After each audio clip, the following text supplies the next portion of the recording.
A shove sent an old man crashing to the mats. His basket flipped. A gray cat shot out across the floor. The crowd near the ring gasped and pulled back.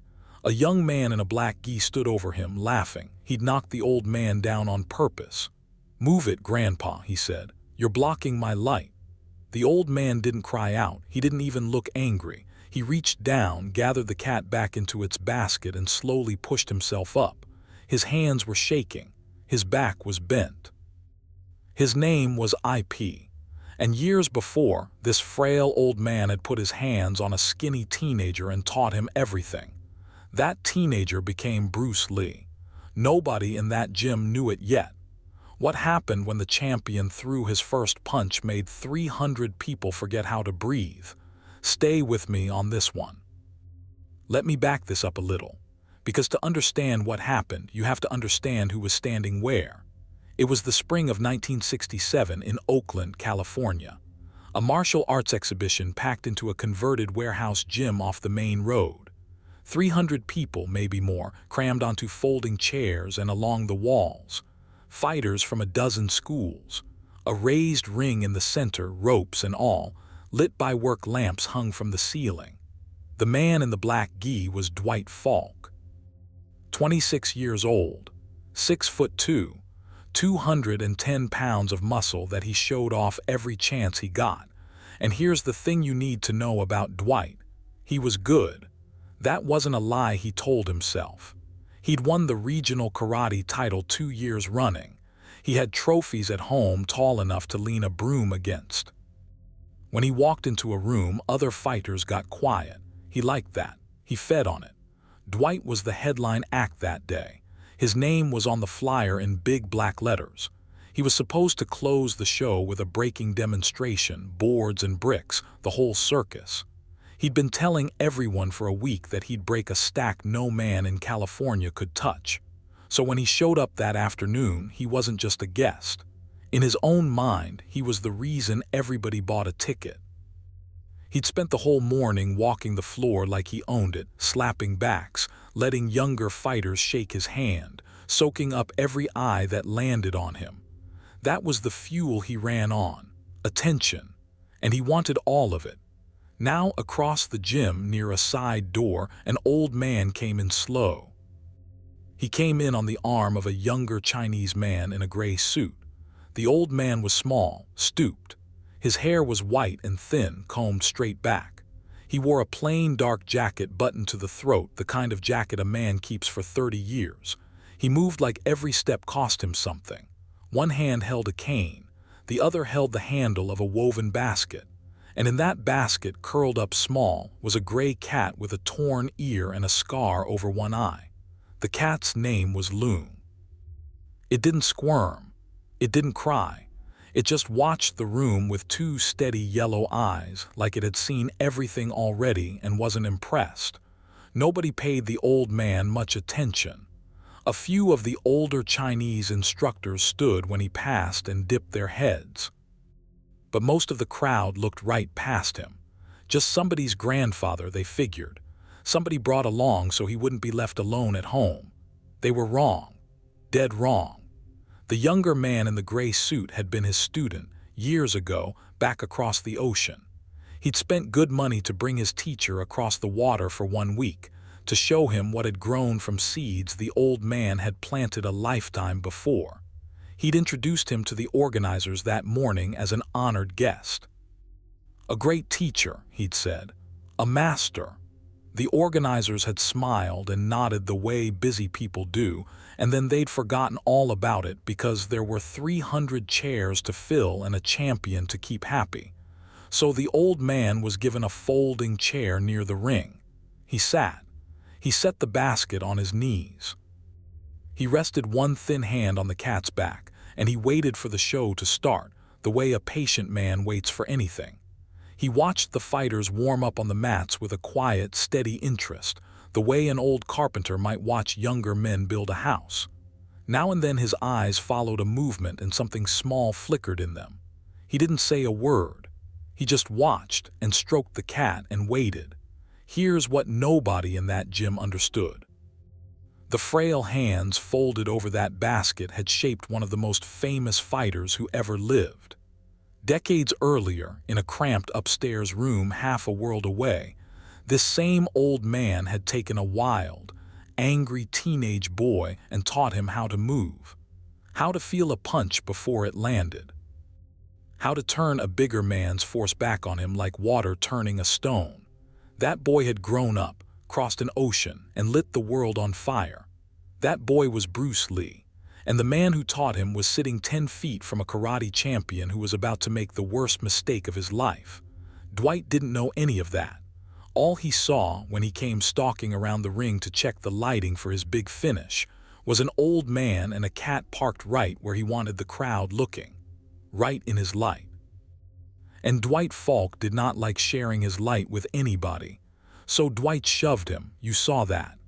One flat palm to the shoulder, careless, the way you'd shove a door that was stuck, and the old man went down. The basket tipped. The cat shot out and ran under a row of chairs. A woman gasped. A couple of the older instructors half rose from their seats and something dark crossed their faces. But Dwight didn't even look back at first. He just stepped over the man's legs like he was stepping over a curb. Then the old man did something that made Dwight stop. He didn't yell. He didn't clutch his hip and moan. He got up. Slowly, one knee at a time, the way old men get up, he collected his cane. He clicked his tongue softly, and the gray cat came trotting back out from under the chairs and let itself be lifted into the basket. And then the old man turned to face Dwight, and he bowed. A slow, formal bow. The kind of bow that says, I hold no anger toward you. The kind of bow a teacher gives. That bow should have ended it. Instead, it lit a fuse, because Dwight saw the bow as weakness. Worse, he saw the older instructors watching, saw the frowns, felt the room turn just slightly against him, and that was something Dwight could not stand. Not on his day, not in his light. So he did what small men do when they feel the ground shift. He got louder. Look at this, he said, turning to the crowd, arms wide. Look at this. He bows to me. You know why he bows? Because he knows. He pointed down at the old man. Everybody in here treating you like some kind of king, the great master. I heard them. Master this, Sifu that. He laughed. You can't even stand up straight, old man.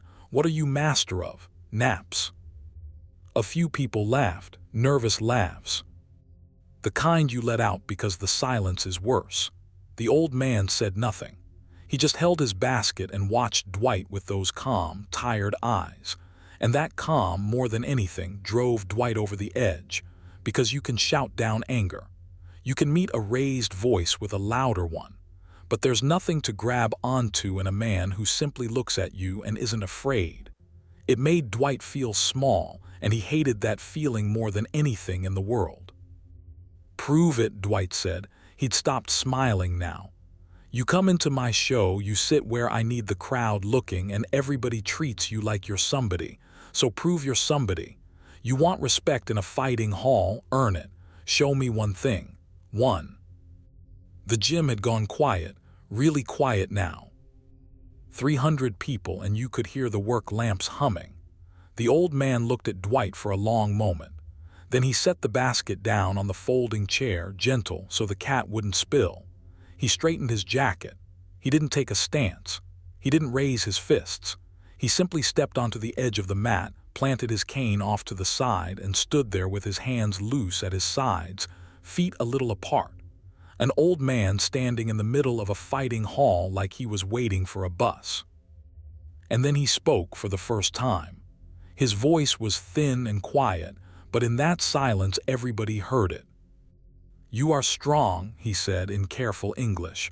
I am old, so we make it simple.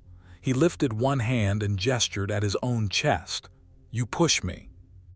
Like before, as hard as you like if you move me from this spot. He pointed one finger at the floor between his feet. I leave. I take my cat. I never come back to your show. Dwight blinked. That's it, he said. That's the great test. I push you. You push me, the old man said. Yes. Now, in Dwight's head, This was already over. This was a gift. This was the old fool handing him the easiest win of his life in front of 300 people. He'd shoved the man to the floor 30 seconds ago with a lazy flick of his arm. Now he had permission to do it again, with everything, and be done with all this master nonsense for good. He should have wondered why a man who could barely walk would offer that bet. He should have asked himself why the old Chinese instructors along the wall had gone very still, why one of them was quietly shaking his head, not at the old man but at Dwight, like a man watching someone walk toward a hole in the ice. One of them, an old fellow with a white mustache, actually leaned to the man beside him and murmured something, and the second man's eyebrows went up, and then both of them just settled back into their chairs to watch. They weren't worried for the old man at all. They were waiting, but Dwight didn't wonder anything. He cracked his knuckles. He rolled his big shoulders. He grinned at the crowd. "All right, Grandpa," he said, "you asked for it." He set his feet. He put both hands flat against the old man's chest, and he shoved with everything he had. 210 pounds of trained, tournament-winning muscle driving forward off the floor, the kind of push that had sent grown men stumbling across a ring. The old man did not move, not an inch, not a stumble, not a step. His feet stayed exactly where they were on either side of that finger mark on the floor. It was like Dwight had shoved the corner of a building. For a second, Dwight's face didn't even change. His brain hadn't caught up yet. Then he pushed again, harder, a grunt tearing out of him, his sneakers squeaking as they slid backward on the mat. And still nothing. The old man just stood there, one eyebrow slightly raised, letting the champion's whole weight pour into him and go nowhere, like water poured into sand. Dwight set his shoulder and drove a third time, both legs pumping, his whole body a battering ram, and the only thing that moved was himself, sliding backward, his own force bouncing back into him. The gym was silent. Then somebody in the back said out loud, "What?" Dwight staggered back a step, breathing hard, staring at his own hands like they'd betrayed him. And here's where it should have gotten worse. But it didn't. Not yet. Because the old man simply stepped back off the mat. He picked up his basket. He gave the cat a little pat, murmured something to it in Chinese, and sat back down in his folding chair like nothing had happened at all. He reached into his jacket, took out a small tin cup, poured a little tea from a flask, and took a slow sip. The organizer came hurrying over, all nervous smiles, waving his hands, saying, all right, wonderful, let's get the show going," and steering Dwight away toward the ring. The moment passed. The crowd let out its breath. People started talking again. Somebody laughed. A lucky trick, they figured. Old man planted himself, big guy lost his footing, happens to anybody. The organizer clapped his hands for the next demonstration. Dwight let himself be walked away. It looked like it was over. It wasn't. Dwight got halfway to the ring, then he stopped. He shook off the organizer's hand. He turned around. "No," he said. "No, we're not moving on." And just like that, the whole thing changed. Because up to now, this had been about a shove and a bruised ego, a carnival trick, something you could laugh off, but you could see it in Dwight's eyes now. This wasn't about the crowd anymore. This was about something that had cracked open inside him, and he was going to pry it wide. He walked back across the floor, and this time he wasn't alone. 2 men peeled off the wall and came with him. One was thick and flat-faced, a black belt from Dwight's own dojo. The other was older, gray at the temples, sharp-eyed in a pressed suit instead of a gi. That was Sensei Call, Dwight's instructor. The man who ran the biggest karate school in that part of California, who'd built his whole reputation on the idea that his style, his fighters, were the best on the coast. And he had just watched, along with 300 witnesses, his star champion get stopped cold by a man who looked like he should be feeding pigeons in a park. That could not stand. Not for Call. A story like that travels. By next week, every school in the state would be telling it, and every parent thinking about signing up their kid would hear it. His enrollment ran on one thing, the belief that his was the toughest room in the region. A tale about an old man planting a champion in front of 300 people could bleed that dry. So this wasn't Dwight's fight anymore. It had become the dojo's fight, the school's name, the whole institution's pride, riding on one old man being put back in his place. "You embarrassed my student," Carl said to the old man. His voice was smooth, reasonable, and cold as a knife left out in the snow. "In front of my people, so we'll do this properly. A real match. Full contact, him," he nodded at Dwight. "And you, no tricks with pushing, strikes. Whoever quits loses." The old man looked up from his tea. For the first time, something flickered across his face. Not fear, something more like sadness. Like a man being asked to do a thing he'd hoped he was done doing. The younger man in the gray suit shot to his feet. "This is insane," he said. "He is 74 years old. You want to put a champion against a 74-year-old man and call it a match?" "He set the terms," Carl said, not even looking at him. "He came into a fighting hall. He made a wager in front of everyone. He doesn't get to hide behind his age now." He turned to the crowd, raising his voice so all 300 could hear. "Or does the great master only fight when he's sure it's easy? That's a nasty trick, and it worked." Because now if the old man walked away, the story wouldn't be that he was wise. The story would be that he was a fraud who ran the second things got real. Everything his student had crossed an ocean to show the world would curdle into a joke. And Carl knew it. That was the whole point. He'd found the one rope that could tie a wise man's hands, and he'd pulled it tight. You see what happened there? This stopped being about a shove. Now it was about a man's whole life. His name. His legend. And if those two hard-faced men had their way, his body, because full contact against a fighter like Dwight isn't a demonstration. At his age, one bad blow to the head, one fall on that hard mat, and it could be the end of him. For real. Now let me pause right here for 1 second. Because if you felt your own pulse pick up watching a bully corner someone who doesn't deserve it, if part of you is already leaning in, waiting to see this old man make them regret every word, then do me a favor. Hit that subscribe button. Stories like this one, about the quiet ones who turn out to be the most dangerous people in the room, are exactly what this channel lives for. All right. Back to that gym where an old man was setting down his cup of tea, because the old man had made his decision. He looked at his student, the one in the gray suit, and he gave him a small, calm nod. "It's all right." Then he reached over and very carefully picked up the basket with the gray cat inside. He held it out to his student. "Hold Loon," he said quietly. "He does not like loud noise." The student took the basket with shaking hands, and the crowd understood all at once that the old man was going to do it. He was going to step into that ring with a man half his age and 3 times his weight. The old man stood. He shrugged off his heavy jacket and laid it neatly over the chair. Underneath, he wore a plain white shirt, and his arms, when they came out of the sleeves, were thin, ropey. Old man's arms.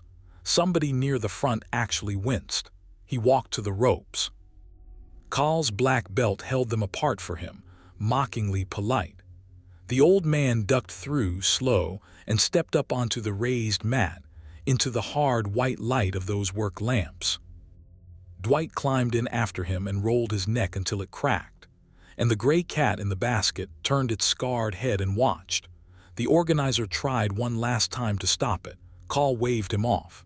The bell on the timekeeper's table gave a thin little ring, and it began. Dwight came in fast. He wasn't cruel about it, not at first.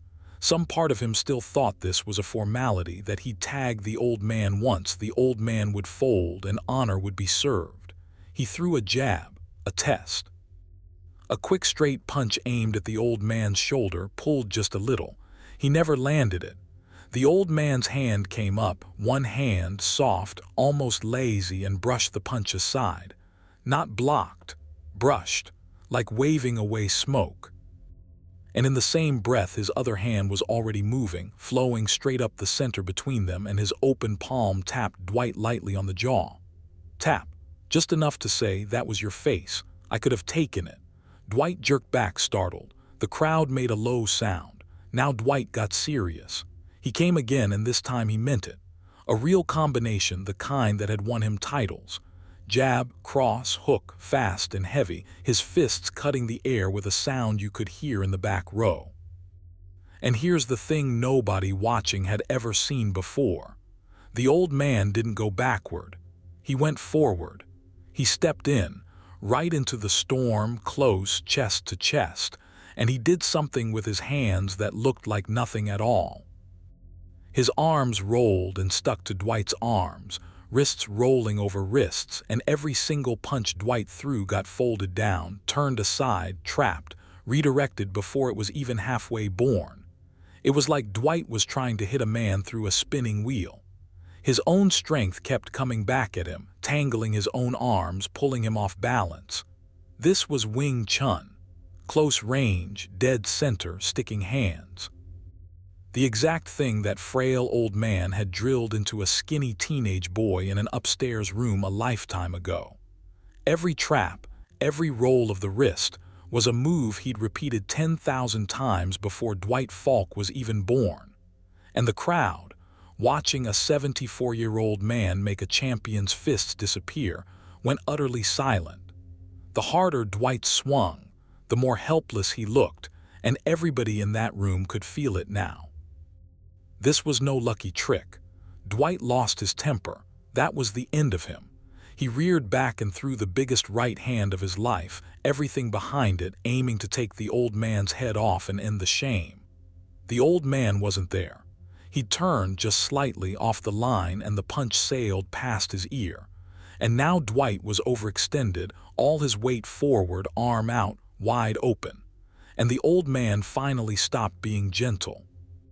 His palm shot forward and struck Dwight in the chest, right over the heart. It didn't look like much. There was no wind-up, no big swing. It looked like a man tapping a door. But every witness heard the sound of it, a flat, heavy thud like a bat hitting a sandbag, and Dwight Falk, all 210 pounds of him, left his feet. He didn't stumble, he didn't stagger. He flew backward, hit the mat on his shoulders, and skidded into the ropes. The whole ring shook. For a second the gym was so quiet you could hear Dwight wheezing, trying to pull air back into a chest that suddenly wouldn't work right. He got up. Give him that. He got up.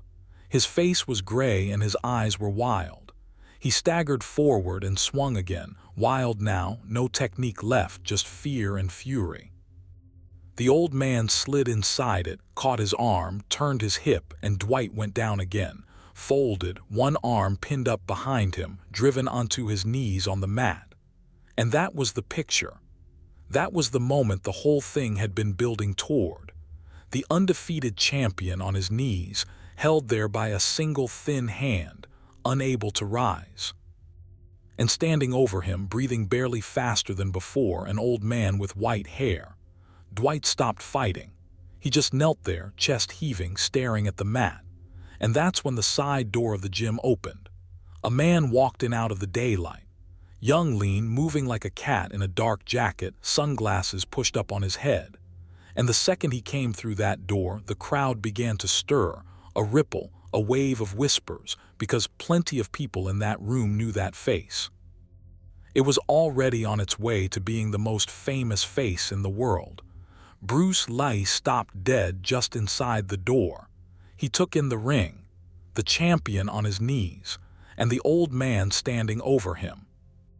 And then Bruce Lee, the man who feared no one, who'd humbled black belts up and down the coast, dropped everything he was carrying, crossed that floor fast, ducked under the ropes, and in front of 300 people he bowed.